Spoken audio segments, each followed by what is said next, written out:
In this video I'm going to show you how to download the game Hollow Knight Silksong on your PC.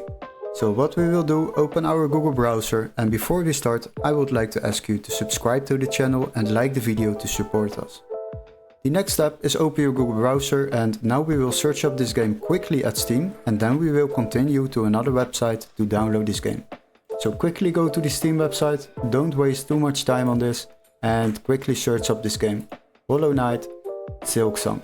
So scroll down, after that you will find out this game is €19.50 on Steam. But don't worry, we got a workaround to download this game. What we will do, click on the link in the description where it says find game here, and then you will be redirected to this page. Now we will search up the same game, Hollow Knight Silksong, on your PC. After that, select games on the left side and then sort by price lowest first. As you can see, if we scroll a little bit down, then you will find this game for the PC, and this text needs to be marked green so this game can be activated in your country.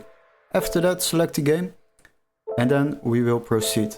As you can see, this price is just €6.50 compared to the Steam price of €19.50.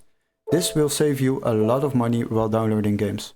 So if you purchase this game at this website, you will receive an email confirmation with all the steps to follow, including an activation key for Steam or a completely new legit Steam account to download this game on your PC without any problems. Hopefully this video was helpful. Don't forget to like and subscribe, and we would love to see you in our new tutorial. Cheers guys, bye bye.